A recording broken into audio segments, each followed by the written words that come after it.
Hello, all. This is Jon Bernys talking to you all, and it is absolutely a privilege to be a sort of poetry archaeologist and to unearth a very sort of hidden, definitely archived CBC broadcast of Basil Bunting, who was a European poet heavily mentored under Ezra Pound, who I am starting to appreciate the more I read about him. And I didn't understand him at all at first, which I think is better than loving somebody's work at first sight.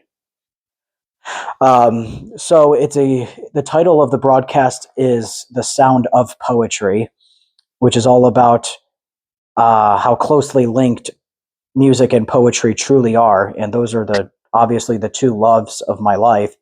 They're the only two things that people have told me that I'm good at. And to really listen to this and to understand that music and poetry are more closely connected than I have ever imagined before was really just a treat. Absolutely a treat. And of course, the root of all of this is that they are both rooted in patterns. That is why music is so important to us, despite that it has no survival value, is because it helps us recognize patterns. And patterns is so primal that it's not even uniquely human. Even reptiles are very good pattern recognizers. There's this sort of aphorism or joke in Africa that you must not collect water or swim in the same spot of the river 3 times because crocodiles are not as dumb or soft-brained as most people think they are. They are so good at pattern recognizing that it is very dangerous to swim in the same spot of the Nile River several times, as crocodiles do pick up on that. And that's why there are these haunting videos around of crocodiles. You can see the crocodile's head submerged in the water waiting for you to swim. So pattern recognizing is something beyond human. It way predates our existence.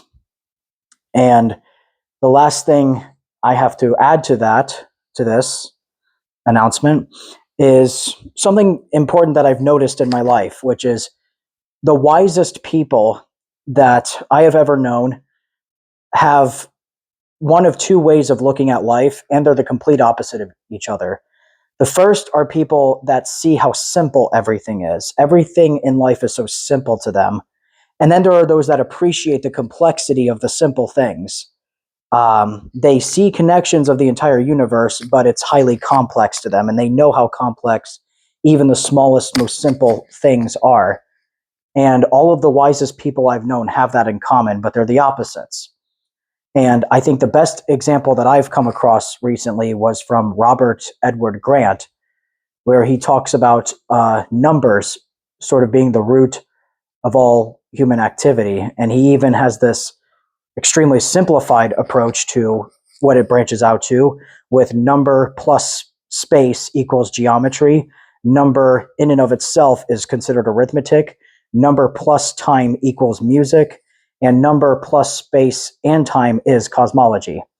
So thanks to this broadcast, I'm very clearly starting to appreciate the formal, how simple it all is, the connection of everything.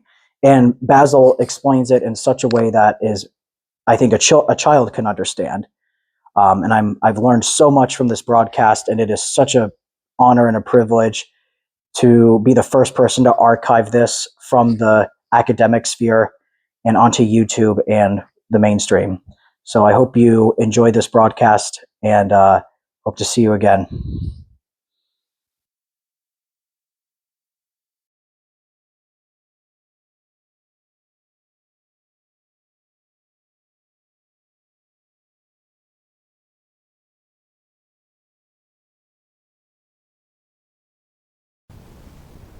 National Public Radio presents Basil Bunting, The Sound of Poetry, a program by Hugh Kenner.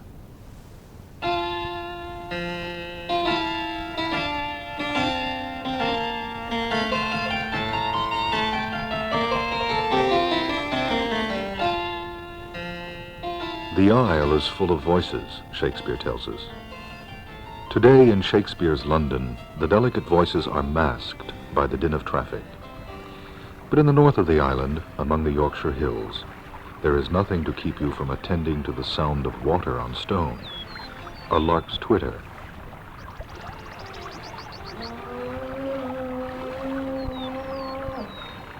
a bull's bellow by a stream.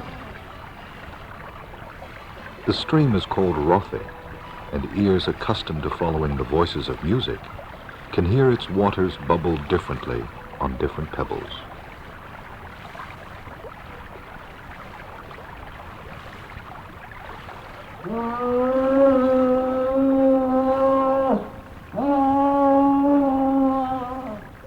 Brag, sweet tenor bull, descant on Rothy's madrigal, each pebble its part for the fell's late spring. Dance tiptoe, bull, black against May, ridiculous and lovely, chase hurdling shadows morning into noon. May on the bull's hide, and through the dale furrows fill with May, paving the slow worm's way. A mason times his mallet to a lark's twitter, listening while the marble rests, lays his rule at a letter's edge, fingertips checking, till the stone spells a name naming none, a man abolished. Painful lark, labouring to rise, the solemn mallet says, in the grave's slot he lies, we rot. Basil Bunting, born in the north of England just 2 months into the 20th century, sailor, music critic, wing commander, intelligence officer, foreign correspondent, raconteur. Above all, poet. Minor poet, he has said of himself. Not conspicuously dishonest. His honest ear noted the bull's tenor voice, and the bull's song and dance, which opens his long poem Brig Flats, recalls us to the origins of poetry itself. I knew a naturalist once, a much respected naturalist, who assured me that he had watched in the mountains of Central Africa families of gorillas dancing. Possibly even pre-human. At any rate, it's something born into man, this business of dance. Watch your children going to school when they're small, when they're not yet self-conscious. They don't walk, they dance. They hop and they dance and they do all sorts of things the whole way. They can't take 6 consecutive steps if nobody's holding their hand and looking sternly at them without dancing. It's absolutely born in us, and all the poetry I know anything of, all the music I know anything of, obviously take their origins in this way from the sounds one makes dancing. I won't go to Macy's anymore, more. There's a big fat policeman at the door. So far as I've been able to discover, no one has yet found a race of men anywhere who don't dance. Once you dance, other things flow from it. Your body makes sounds as you dance, and these can be picked up by somebody with a stick and a tree stump, and you get the rhythm, which is at the base of all music, of course. And people who dance usually make deliberate noises, too. You know the way a Scotsman dancing a reel gives out yelks of all sorts as he does it. Well, wild people do it more.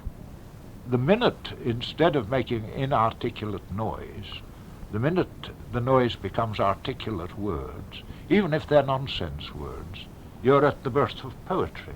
So that both music and poetry are born like twins from the dance.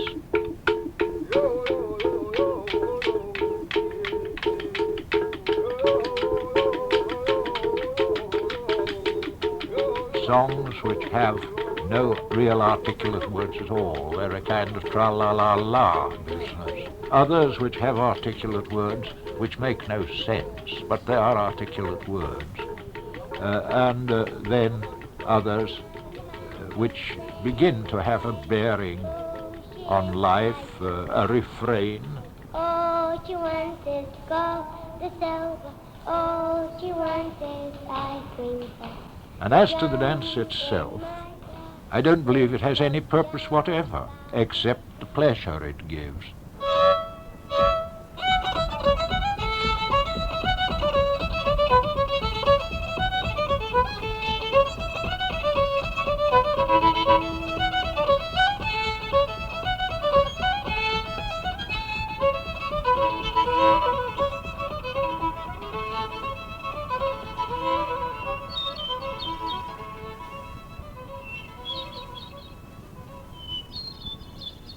Does the bird's song give pleasure to the bird? Poets have pretended that it does. Keats heard the nightingale pouring forth its soul abroad in such an ecstasy. Basil Bunting has heard the song of the thrush differently. A thrush in the syringa sings. Hunger ruffles my wings, fear, lust, familiar things. Death thrusts hard my sons by hawk's beak, by stones, thrusting weak wings by cat and weasel die. Thunder smothers the sky. From a shaken bush I list familiar things, fear, hunger, lust. Oh, gay thrush. A thrush in the syringa sings. That starts from a dance rhythm, a 4-beat line, which to Bunting's ear has been native to English since Beowulf. A line which is normally of 4 stresses, and it does not matter 2 hoots how many small syllables you stick in amongst these stressed ones. The line is 4 stresses. But if you look at the blank verse of intelligent poets just before Shakespeare and on for a good long time until the French business of counting syllables got too fashionable, you will find that in not all lines, but or at least 3 lines out of 5, I should say perhaps 5 lines out of 6, what you have is 4 stresses, not 5. A differing number of short syllables stuck in different places between them. Nobody in his senses would recite to be or not to be, that is the question. That is not what Shakespeare meant. It's not what anybody imagines him meant. He said to be or not to be. That is the question, with 4 stresses. The illusion that English uses a 5-stress line was imported from Italy in the Renaissance. Bunting is English, Northern, and Saxon. A thrush in the syringa sings. But soon he leaves the 4-beat rhythm behind. Death thrusts hard my sons by hawk's beak, by stones, thrusting weak wings by cat and weasel die. Sons, then stones, then wings. Words that seem to be trying to rhyme but are forced further and further away from rhyming. And then die. What that little poem says is simple enough, but its way of saying is bound up with its sounds in their dense pattern. What music says is wholly a pattern of sounds, and poetry, according to Bunting, exists between music and speech, but closer to music. Bunting's old friend Ezra Pound, the master of so many 20th century poets, said, "Music atrophies when it gets too far from dance. Poetry atrophies when it gets too far from music." Music has no possibility of miming anything, conveying any meaning in the usual sense of the word meaning, though it does convey moods in a surprising manner. And so with very primitive poetry, often the meaning you could derive from it into prose is either very slight or almost non-existent, and yet it has a strong feel about it. Yeats picked up and used a refrain from a medieval song about "I'm from Ireland, the holy land of Ireland," which saying nothing of any interest or importance to anybody, but the way the words fall does actually produce a mood which Yeats was able to make great use of, great play with. And the statement that we all die is likewise of no particular value to anybody. But in imitating the stanzas of Francois Villon, Bunting is able to make great play with it. Remember, imbeciles and wits, sots and ascetics, fair and foul, young girls with little tender tits, that death is written over all. Worn hides that scarcely clothe the soul, they are so rotten, old and thin, or firm and soft and warm and full, fellmonger death gets every skin. All that is piteous, all that's fair, all that is fat and scant of breath, Elisha's baldness, Helen's hair, is death's collateral. 70 years after sight of this, pay me your pulse and breath, value received. And who dare cite, as we forgive our debtors, death? Abelard and Heloise, Henry the Fowler, Charlemagne, Genet, Lopokova, all these die in pain. And General Grant and General Lee, Patti and Florence Nightingale, like Tyro and Antiope, drift among ghosts in hell, know nothing, are nothing, save a fume driving across a mind preoccupied with this: our doom is to be sifted by the wind, heaped up, smoothed down like silly sands. We are less permanent than thought. The emperor with the golden hands is still a word, a tint, a tone, insubstantial, glorious, when we ourselves are dead and gone, and the green grass growing over us. The rhymes you have been hearing are one kind of play.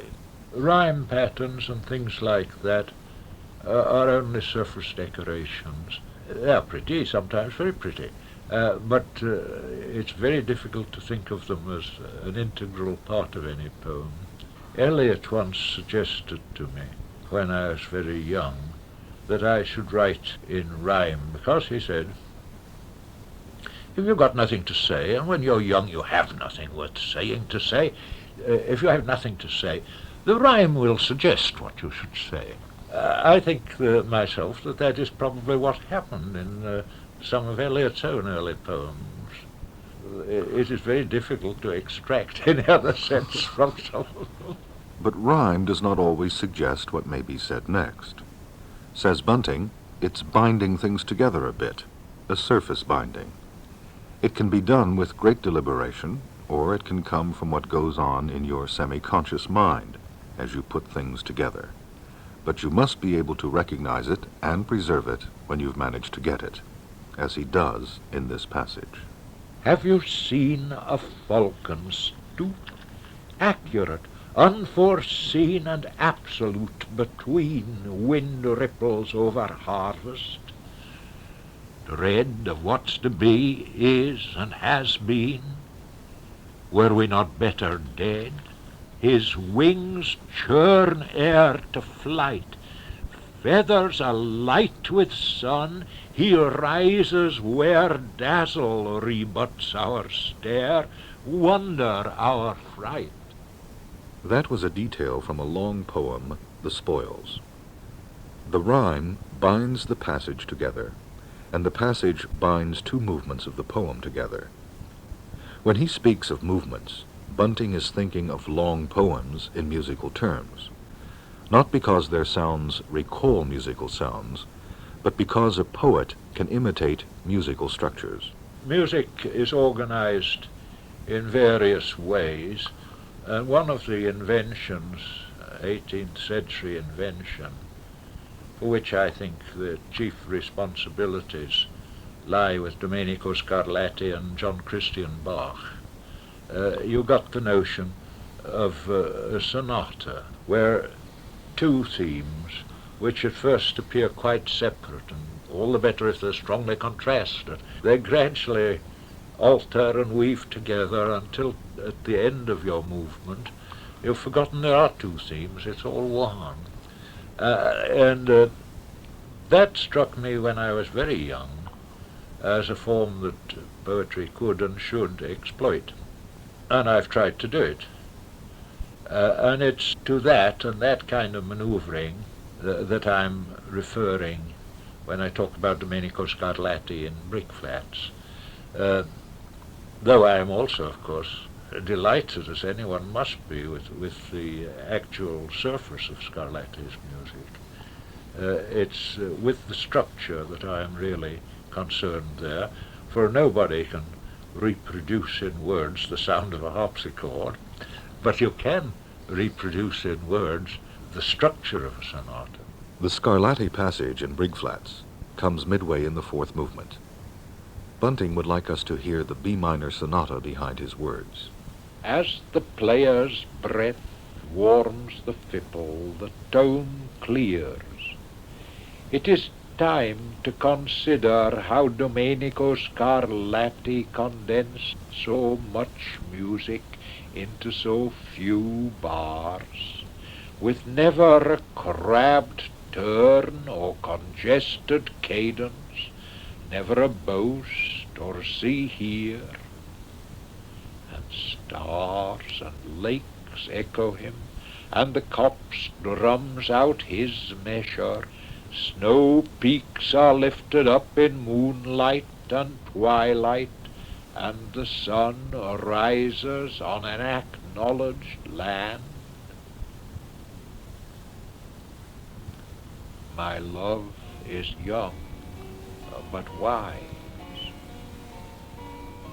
Oak, apple wood, her fire is banked with ashes till day. The fells reek of her hearth's scent, her girdle is greased with lard. Hunger is stayed on her settle, lust in her bed. Light as spider floss her hair on my cheek, which a puff scatters. Light as a moth her fingers on my thigh. We have eaten and loved, and the sun is up. We have only to sing before parting. Goodbye, dear love. Her scones are greased with fat of fried bacon. Her blanket comforts my belly like the south. We have eaten and loved, and the sun is up. Goodbye.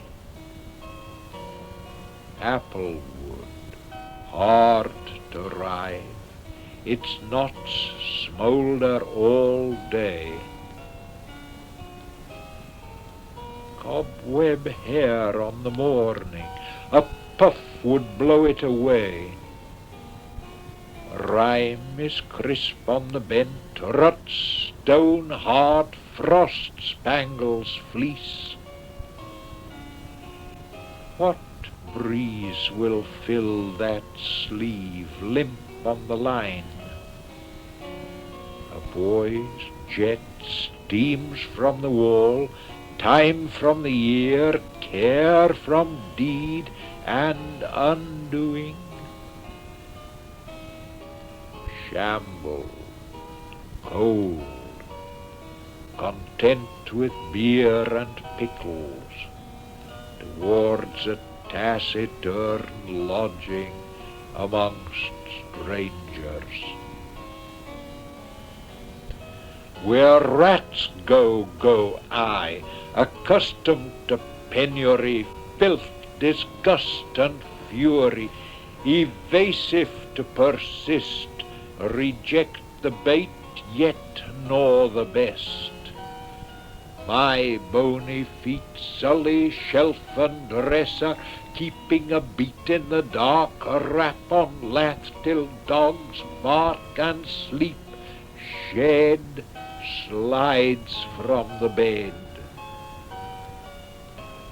Oh, valiant, when hunters with stick and terrier bar escape, or wavy ferret leaps, encroach and seed again, rat, roommate, unreconciled. Stars disperse.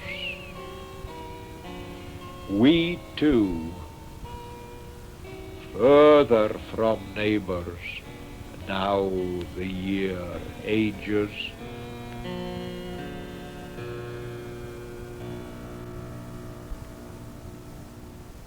I'm continually assailed by people who imagine that I have said that music is the only thing that matters in poetry. That isn't true. They think that I actually would like to be rid of meaning and so forth in poetry. Not a bit. But what I have said, and will reiterate again and again, music is the indispensable thing in poetry, and the only indispensable thing. There are forms of poetry which do without everything else, but none of them without music in one form or another. To talk of music is not to abandon thought. There is little to which the poet can afford not to pay attention. For instance, a Bach sonata.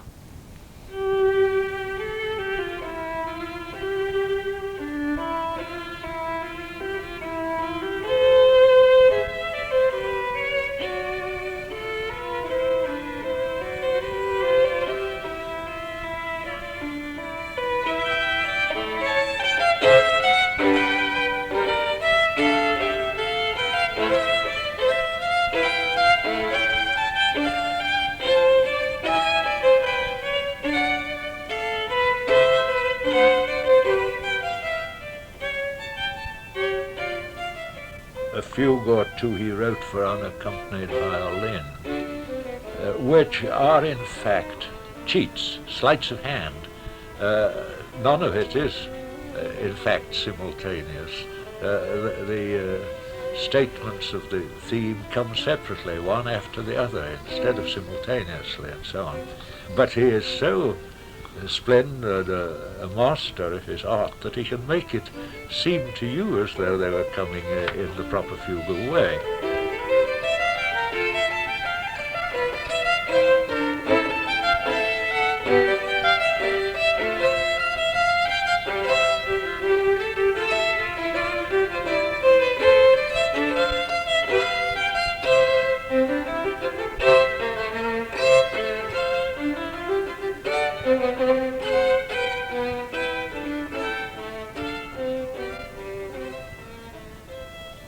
The quality of Edmund Spenser.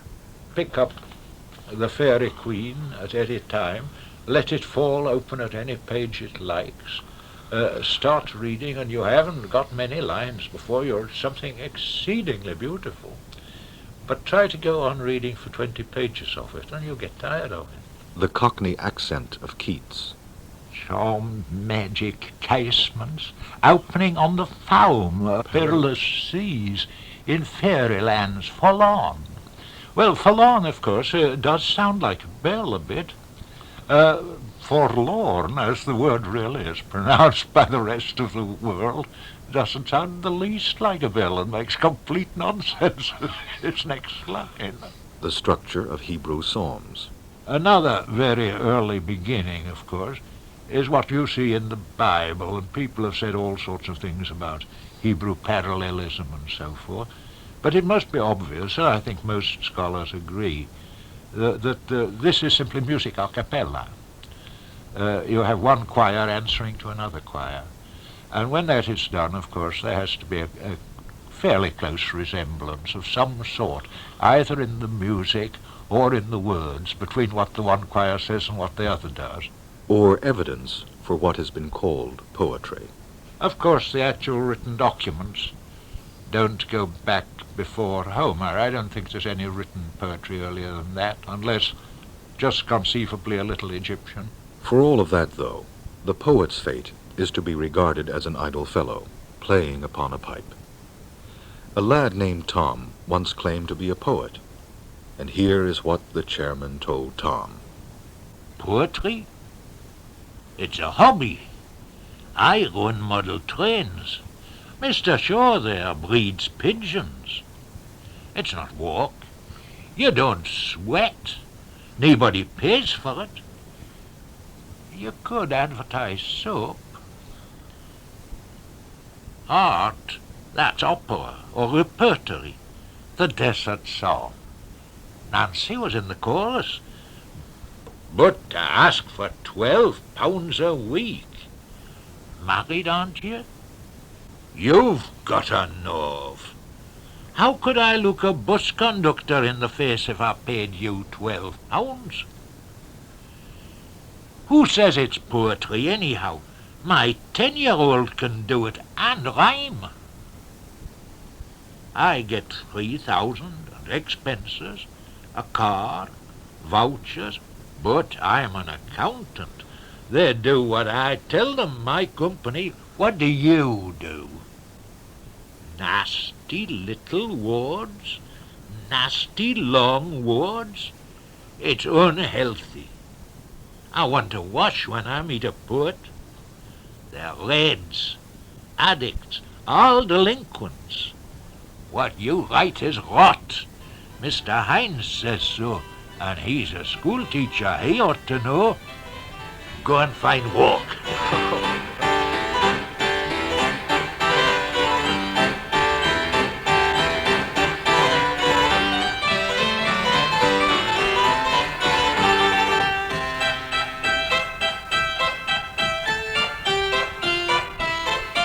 Basil Bunting, The Sound of Poetry, was written by Hugh Kenner and produced by Robert Monteagle, who was also the narrator. The technical director was John Widoff. Our thanks to the BBC, Newcastle upon Tyne, and to member station WPLN, Nashville.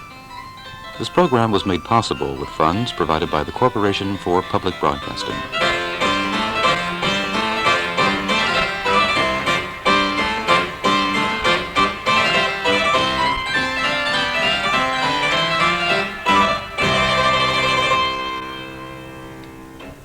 This is NPR, National Public Radio.